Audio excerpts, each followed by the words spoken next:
इन्दसयवन्दियाणं त्रिभुवनहितमहुर्विशदवक्काणम् अन्तातीतगुणाणं णमोजिणाणं जितभवाणम्। बोली श्री खजराट पार्श्वनाथ भगवान की जय। आचार्य श्री कुंद कुंद स्वामी की जय। हम सभी बड़े सौभाग्यशाली हैं जो हमें आचार्य कुंद कुंद स्वामी का महान ग्रंथ पंचास्तिकाय के अध्ययन का अवसर मिल रहा है। आज हम इस ग्रंथ में बंध अधिकार की अंतिम गाथा का अध्ययन करेंगे। किस कारण से कर्मों का बंध हो रहा है, इस पर पिछली कुछ गाथाओं से बहुत अच्छा वर्णन हमें प्राप्त हो रहा है। गाथाओं में हम एक एक शब्द को समझने का प्रयास कर रहे हैं।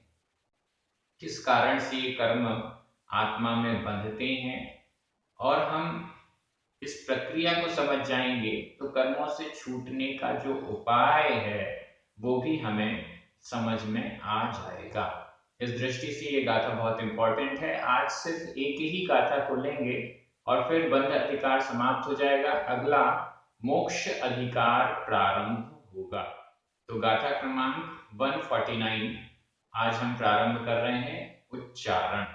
हेदु हेदु ही चतुर्वियप्पो चतुर्वियप्पो अट्ठवियप्पस्स अट्ठवियप्पस्स आधटा ठ अट्ठ वियप्पस्स आधप पुरप आधस पुरस अट्ठवियप्पस्स कारणम कारणम भणियम भणियम तेसिम तेसिम ति य रागादि रागादि तेसिमभावे तेसिमभावे न बज्झन्ते बज्झन्ते आधा ज झ बज्झन्ते। हेदुहि चतुर्वियप्पो हेदुहि चतुर्वियप्पो अट्ठवियप्पस्य कारणं भणियम् अट्ठवियप्पस्य कारणं भणियम् तेसिम्पियरागादि तेसिम्पियरागादि तेसिमभावेण बध्नन्ते तेसिमभावेण बध्नन्ते। बहुत सुंदर और बहुत अच्छी गाथा है। जो व्याख्यान पिछले 2 दिनों से चल रहा है वो यहाँ पर एकदम क्लियर और स्पष्ट हो रहा है। शॉर्ट रूप से कहा जा रहा है, उपसंहार रूप से कहा जा रहा है। हेदु ही चतुर्वियप्पो अट्ठवियप्पस्स। हेतु हेतु कारण, बंध का हेतु, बंध का कारण क्या है? हेतु ही चतुर्वियप्पो चतुर्वियप्पो चतु यानी 4, वियप्पो विकल्प, 4 विकल्प वाला हेतु हेतु या कारण भी जिसे कह सकते हैं, निमित्त भी कह सकते हैं। 4 विकल्प वाला, 4 प्रकार वाला, 4 भेद वाला हेतु हेतु ही निश्चित रूप से अट्ठवियप्पस्य कारणं भणियम्। अट्ठवियप्पस्य 8 विकल्प वाले का, 4 विकल्प वाला हेतु निश्चित रूप से 8 विकल्प वाले का कारणम कारण भणियम कहा गया। 8 विकल्प वाला कौन? कर्म। कर्म 8 प्रकार के होते हैं, इसलिए अट्ठवियप्पस्स 8 विकल्प वाले कर्म का कारणम कारण भणियम कहा गया। एकदम सिंपल। 4 विकल्प वाले जो हेतु हैं, 4 प्रकार के जो हेतु हैं, वो 8 प्रकार के कर्मों का कारण कहा गया। 8 प्रकार के कर्म किस हेतु से बंधते हैं? तो इन चतुर्वियप्पो 4 विकल्पों से बंधते हैं। पहले समझ लेते हैं 4 विकल्प कौन से हैं। पहला मिथ्यात्व, दूसरा अविरति, तीसरा कषाय और चौथा योग। पिछली गाथा में केवल योग को कारण कहा गया था, यहाँ और स्पष्ट कर दिया गया है योग मात्र कारण नहीं है, योग के साथ में ये तीन और हैं। योग अकेला इसलिए कह दिया क्योंकि अंत तक योग बना रहता है, मतलब मिथ्यात्व नष्ट होने के बाद भी योग है, अविरति नष्ट होने के बाद भी योग है, कषाय नष्ट होने के बाद भी योग है। इस दृष्टि से योग जो है वो सभी अवस्थाओं में रहता है। जब योग नष्ट हो जाता है तब वो आश्रव खत्म हो जाता है। ऐसी चर्चा पिछली गाथा में हमने की थी। यहाँ पर बंध के हेतु के रूप में इन चार को भी रखा गया, इन चारों को बता दिया गया, मिथ्यात्व, अविरति, कषाय और योग। कई जगह पर चार के स्थान पर 5 भी होते हैं जिसमें प्रमाद को जोड़ दिया जाता है। कषाय, प्रमाद और योग, मिथ्यात्व, अविरति, कषाय, प्रमाद और योग। जहां पर चार ही कहे गए हैं वहां पर प्रमाद का अंतर्भाव कषाय में कर लिया गया है, क्योंकि जब हमने प्रमाद की चर्चा की थी तो आपको ये बताया गया था कषायों का तीव्र उदय यह प्रमाद कहलाता है। कषायों का तीव्र उदय यही प्रमाद है। इस दृष्टि से प्रमाद को कषाय में ही गर्भित कर लिया गया। ये चार हेतु हैं, मिथ्यात्व, अविरति, कषाय और योग। इन हेतुओं से इनके कारण 8 प्रकार का कर्म कहा गया है। ये बहिरंग निमित्त हैं। योग के साथ में ये चारों ही बहिरंग निमित्त हैं। इन बहिरंग निमित्तों के कारण कर्म कहा गया है। इन बहिरंग निमित्तों के कारण कर्म का बंध होता है। अभी व्याख्या पूरी नहीं हुई है, नीचे वाली लाइन बाकी है।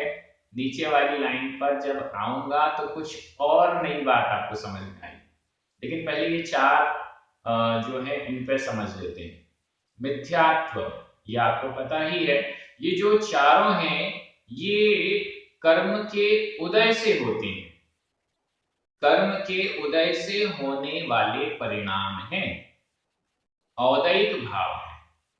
मिथ्यात्व कर्म के उदय से, दर्शन मोहनीय की एक प्रकृति है मिथ्या दर्शन, उस मिथ्या दर्शन प्रकृति के उदय से मिथ्यात्व हुआ, ये औदैक भाव है मिथ्या दर्शन। इस मिथ्या दर्शन के कारण जीव सच्चे देव शास्त्र गुरु को पहचान नहीं पाता है, 7 तत्वों पर सही श्रद्धा नहीं कर पाता है, सही को गलत, गलत को सही, कुछ का कुछ समझता रहता है, मिथ्यात्व। इसके बाद है अविरति। अविरति का मतलब है व्रतों को ग्रहण नहीं करना, 5 पापों का त्याग नहीं होना। एकदम ध्यान से समझते जाइए, 5 पापों का त्याग नहीं होना। 5 पापों का एक देश त्याग अनुव्रत कहलाता है, और सर्वदेश पूर्ण त्याग ये महाव्रत कहलाता है। 1 से लेकर 3 गुण स्थान तक, या यूं कहें पहला गुण स्थान तो मिथ्या दर्शन का है, चौथा गुण स्थान है जब सम्यक दर्शन, सम्यक दृष्टि हो जाते हैं। तो जब सम्यक दृष्टि नहीं हुए हैं जब तक, तब तक मिथ्यात्व बना हुआ है, ऐसा मान लीजिए। मिथ्यात्व है या उसकी कम अंश वाला मिथ्यात्व है, या मिक्सअप वाला मिथ्यात्व है, मिश्र अवस्था वाला मिथ्यात्व है, ऐसा समझ लीजिए। इसके बाद चौथे गुण स्थान में जब आ गए तो अविरति है, मिथ्यात्व तो हट गया, अविरति, कषाय और योग ये बना हुआ है। इसके बाद जब 5 पापों का पूर्ण रूप से त्याग कर दिया, 6वां गुण स्थान हो गया, मुनि बन गए, 6वां 7वां गुण स्थान, तो फिर अविरति भी चली गई, कषाय और योग बना हुआ है।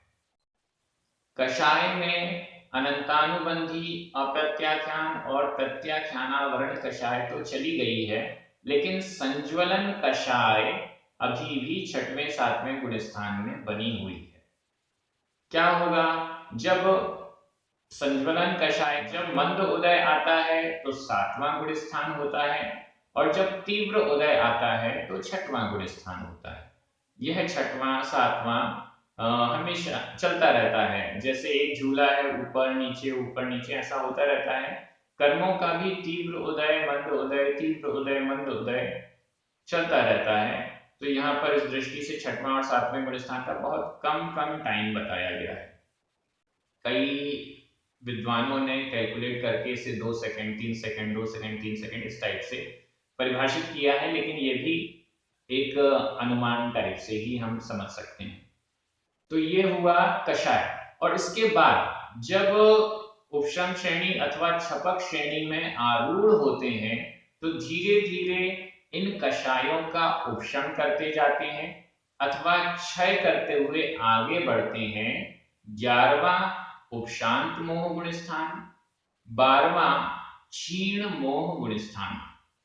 11वें गुण स्थान में कषाय पूरी उपशांत हो गई और 12वें गुण स्थान में नष्ट हो गई। तो इन दोनों गुण स्थान और इससे ऊपर फिर कषायें नहीं है, सिर्फ योग है। 13वें गुण स्थान सयोग केवली, योग सहित केवली, यहाँ पर योग है। अब केवल योग के कारण कर्म का आश्रव और सांप्रायिक आश्रव है, वो भी बस आया और गया वाला। और इसके बाद 14वां गुण स्थान अयोग केवली, योग का भी पूर्ण रूप से अभाव, ऐसा समझना चाहिए। यहां पर और कौन सी बातें हमारे समझने लायक हैं? ये चारों ही औदैक भाव हैं, मिथ्यात्व, अविरति, कषाय और योग। ये चारों ही औदैक भाव हैं। कर्मों का बंध 5 प्रकार के भाव होते हैं। इन 5 प्रकार के भावों में कर्मों का बंध कराने वाला सिर्फ एक औदैक भाव ही है। लिख लीजिएगा, नोट कर लीजिएगा। 5 प्रकार के भाव, औक्षमिक, छायिक, छायोक्षमिक, औदैक और पारिणामिक, ये 5 प्रकार के भाव हैं जो आपने तत्वार सूत्र में एवं अन्य ग्रंथों में पढ़े होंगे। इन 5 प्रकार के भावों में सिर्फ औदैक भाव है जो बंध कराता है। कई टीकाओं में, आचार्य जयसेन स्वामी की टीका में और अनेक आचार्यों ने अनेक टीकाओं में अलग अलग स्थान पर एक गाथा उद्धृत की है जिसमें स्पष्ट है, ओदैया बंधयरा, औदैक भाव बंध कराने वाला है, पारिणामिक भाव ना बंध कराता है ना ही मोक्ष कराता है, और जो 3 भाव हैं औक्षमिक, छायिक और छायोक्षमिक, ये तीनों भाव मोक्ष कराने वाले हैं, मतलब मोक्षयरा, मोक्ष प्रदान करने वाले हैं। औदैक भाव बंध कराने वाला है, औक्षमिक, छायिक और छायोक्षमिक भाव ये बंध नहीं कराते हैं बल्कि मोक्ष के कारण है, और पारिणामिक भाव, इसका ना बंध से कोई मतलब है ना ही मोक्ष से कोई मतलब है। अब कई लोग भ्रमित हो रहे हैं, कहते हैं कि हम अगर मुनि भी बनते हैं तो भी बंद हो रहा है, व्रतों को ग्रहण कर रहे हैं तो भी बंद हो रहा है, हम जब तक स्वाध्याय आदि कर रहे हैं तो भी बंद हो रहा है। तो उसको एक सही तरीके से समझिए।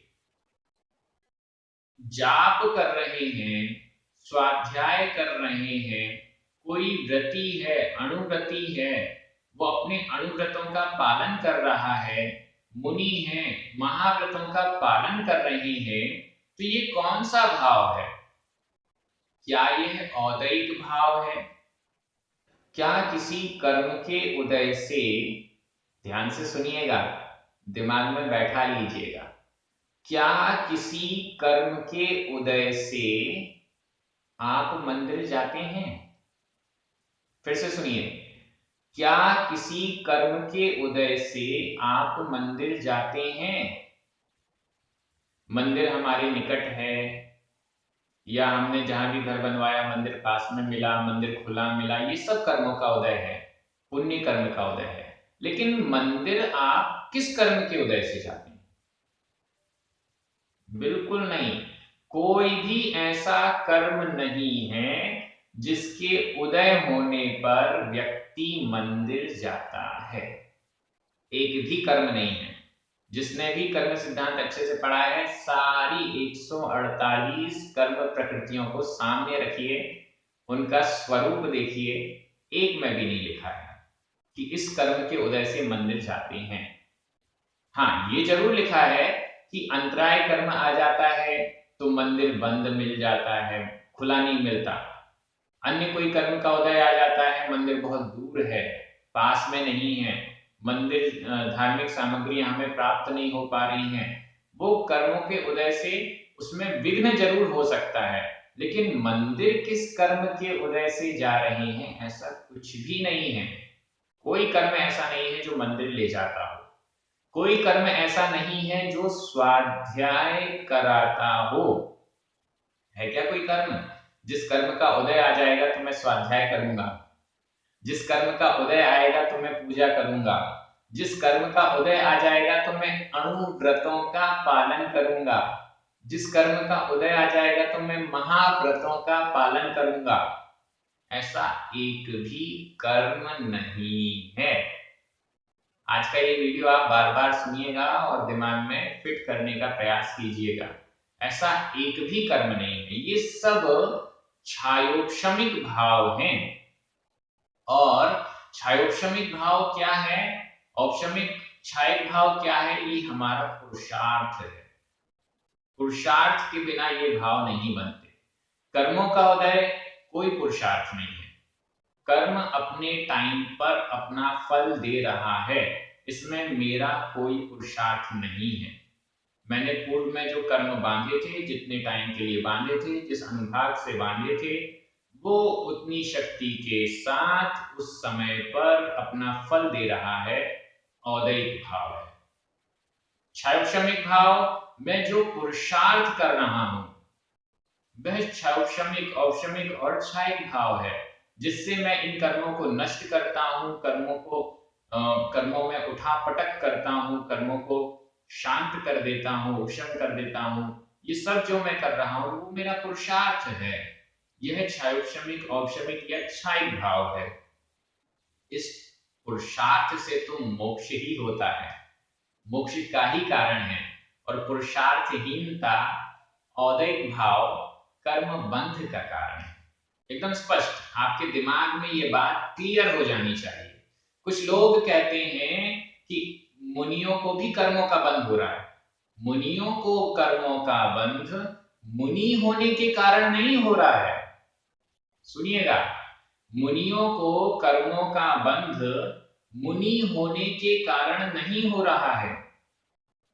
स्वाध्याय करने के कारण मुझे कर्म का कोई बंध नहीं हो रहा, धार्मिक पुरुषार्थ करने के कारण मुझे कोई कर्म का बंध नहीं हो रहा, बल्कि एक धर्मात्मा भी जो औदैहिक भावों में फंसा हुआ है, जितना राग द्वेष करता है, उस राग द्वेष के कारण उसे कर्मों का बंध होता है। धार्मिक क्रिया के कारण कर्मों का बंध नहीं होता, अणुव्रतों का आचरण करने से कर्मों का बंध नहीं होता। अणुव्रती जो राग कर रहा है, अणुव्रती में जो पुरुषार्थ चल रहा है, उस पुरुषार्थ के कारण बंध नहीं है, जितनी पुरुषार्थहीनता है उसके कारण कर्मों का बंध है। उसका पुरुषार्थ चल रहा है, उसने अनंतानुबंधी कषाय, अप्रत्याख्यानावर्ण कषाय को दबा दिया है, क्षौषम कर लिया है, ये तो उसका पुरुषार्थ है। लेकिन इसके ऊपर प्रत्याख्यानावर्ण कषाय और संज्वलन कषाय ये अभी बाकी हैं, तो इस कारण से उसका राग बना हुआ है, वो कषाय बनी हुई है, इसके कारण उसे बंध हो रहा है।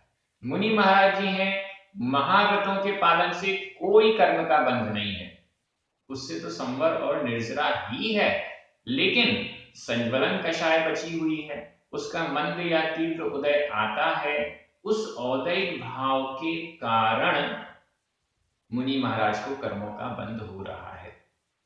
ऐसा ही आगे समझिए, ये 4 द्वार मिथ्यात्व, अविरति, कषाय और योग, ये 4 द्वार हैं जिसने जितने बंद कर दिए वो उसका पुरुषार्थ है।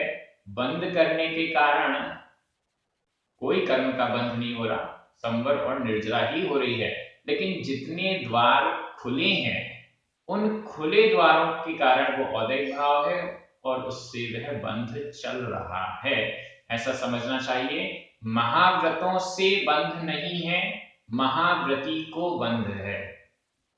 अणुव्रतों से बंध नहीं है, अणुव्रती को बंध है।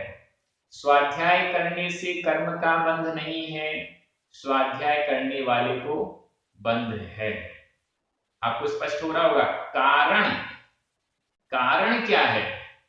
बिना कारण समझे काम नहीं होगा। कारण कार्य व्यवस्था इसी का नाम है।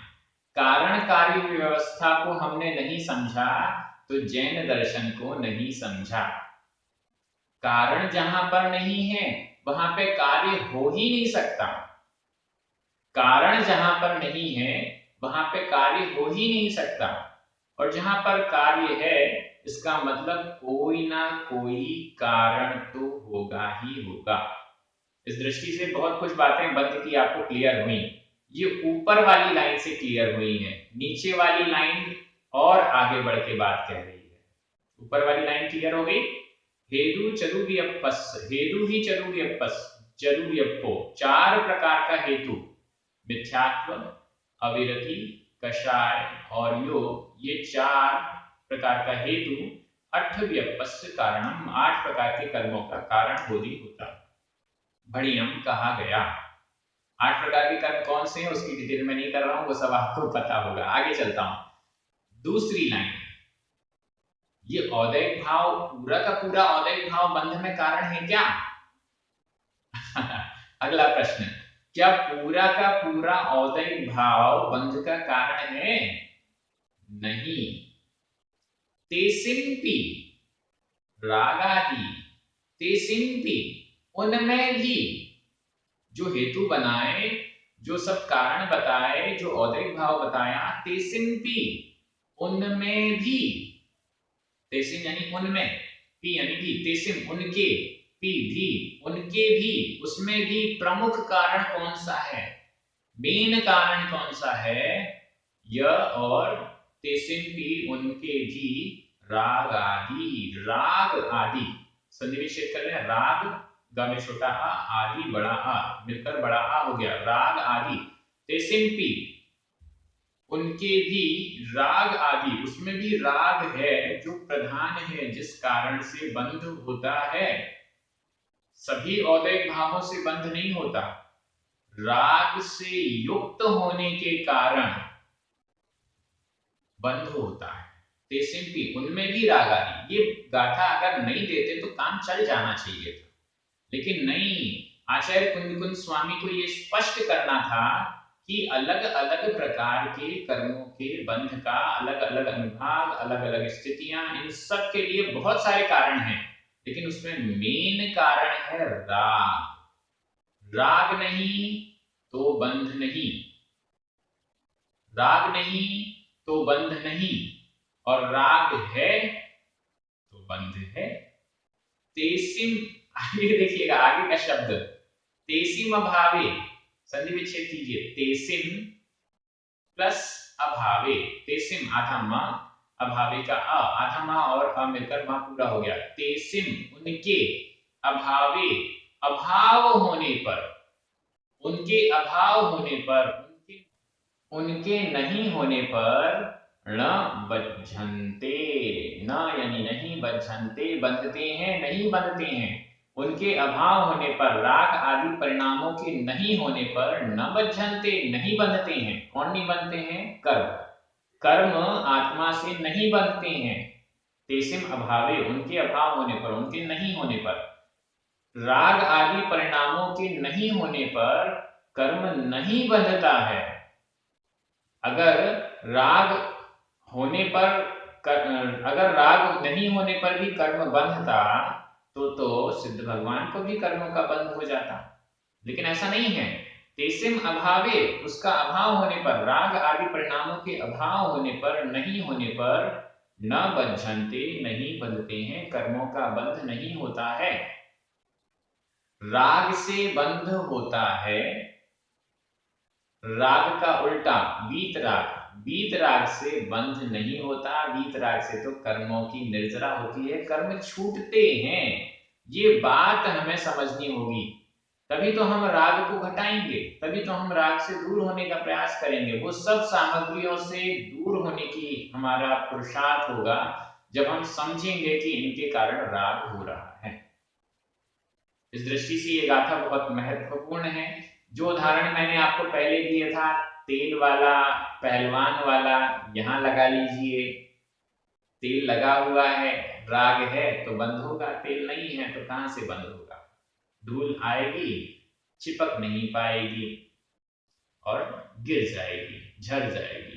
तो इसी प्रकार से हमें समझना चाहिए, ये गाथा बहुत महत्वपूर्ण थी। बंध अधिकार समाप्त हो रहा है, इसके बाद मोक्ष अधिकार, मोक्ष में कैसे होता है, क्या व्यवस्थाएं होती हैं, और इसके बाद फिर मोक्षाधिकार को समाप्त करके मोक्ष चूलिका स्टार्ट होगी, जिसमें बहुत अच्छा वर्णन सिद्ध भगवानों के स्वरूप का इत्यादि आएगा।